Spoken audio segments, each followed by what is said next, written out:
ગુજરાતના રાજકારણમાં ક્યારે શું વળાંક આવે તે કહેવું મુશ્કેલ છે, પણ અત્યારે જે પક્ષ પલટો થઈ રહ્યો છે તેને કારણે પાર્ટીઓ એકબીજા પર આક્ષેપો પ્રતિ આક્ષેપો કરી રહી છે.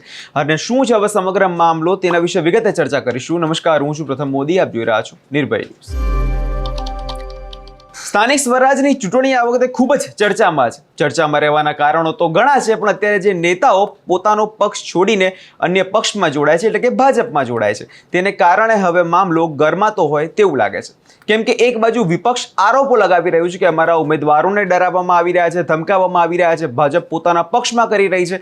સૌપ્રથમ આપણે જો કે આમ આદમી પાર્ટી દ્વારા આવું કરવામાં આવ્યું, હવે તો કોંગ્રેસના નેતાઓ દ્વારા પણ આવા જ આક્ષેપો કરવામાં આવી રહ્યા છે.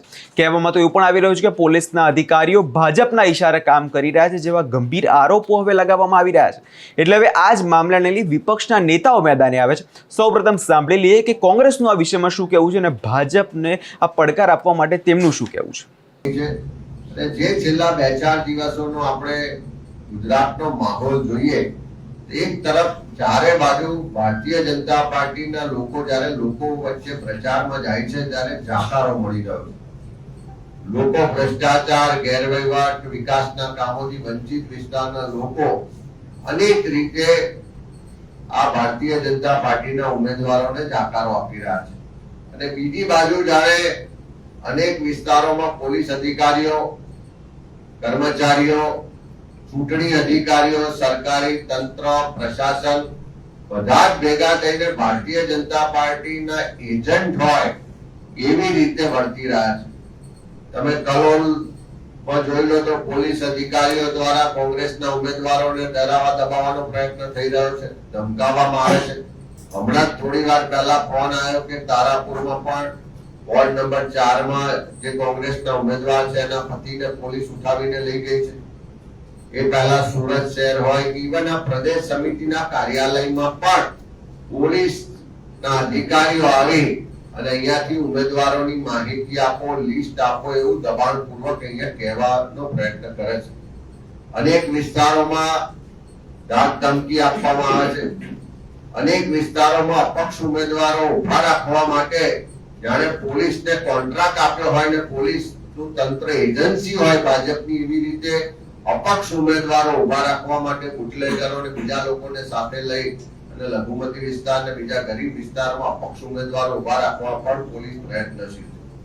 વિકાસની રાજનીતિને પ્રાધાન્ય આપવામાં આવી રહ્યું છે અને આ જ જોઈ અને અન્ય પક્ષના લોકોને એ પોતે પોતાના પક્ષની અંદર એ ધૂંધળું ભવિષ્ય જોઈ રહ્યા છે.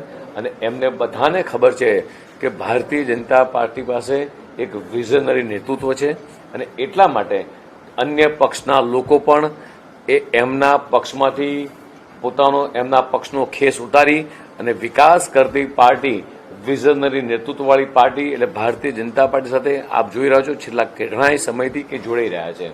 અને એટલા માટે જ આજે રાજ્યની અંદર ચૂંટણી પંચ ઓફિશિયલી આંકડો ડિક્લેર કરશે, 300 કરતાં પણ વધારે સીટો પર એ બિનહરીફ થવાના આપ બધા જોઈ રહ્યા છો કે બિનહરીફ થયા છીએ. ઘણી જગ્યાએ ટેકનિકલ બાબતોના કારણે કદાચ ફોર્મ રદ થયા હશે, ક્યાંય કોઈ પણ જગ્યાએ કોઈનું ઇન્ટરફિયન્સ હોતું નથી આની અંદર. એટલે તમે અહીંયા જગદીશ વિશ્વકર્માને પણ સાંભળ્યા અને તે જે રીતે કહી રહ્યા છે કે ભાજપ અત્યારે 300 થી વધુ સીટ તો જીતી ચૂક્યું છે અત્યારે, અને જે ઉમેદવારો ભાજપમાં જોડાય છે તે ભાજપની વિચારધારાના કારણે ભાજપમાં જોડાઈ રહ્યા છે, ના કે તેમને ડરાવવા ધમકાવવાના કારણે. જે પણ હોય, પરંતુ આ વખતે કોંગ્રેસ ઉમેદવારોને ક્યાંક પક્ષ પલટો ના કરે તેનો ડર અત્યારે કોંગ્રેસમાં સાફ દેખાઈ રહ્યો છે.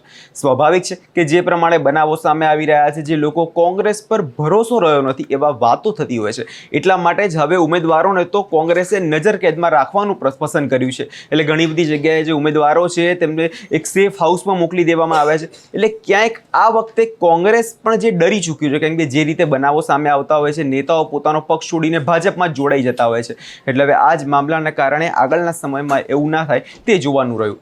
એટલે હવે જે આરોપો લાગી રહ્યા છે એના કારણે હવે કોંગ્રેસ ચૂંટણી આયોગમાં ફરિયાદ પણ લખાવા જઈ રહ્યું છે. હવે જોવાનું એ રહેશે કે આ ફરિયાદ લખાયા પછી કોઈ પગલાં ભરવામાં આવે છે કે નહીં. આ વિષયમાં તમારો શું અભિપ્રાય છે અમને કમેન્ટ કરી ચોક્કસથી જણાવજો. અને અમારી ચેનલ નિર્ભય ન્યૂઝને લાઇક, શેર અને સબસ્ક્રાઇબ કરવાનું ભૂલશો નહીં.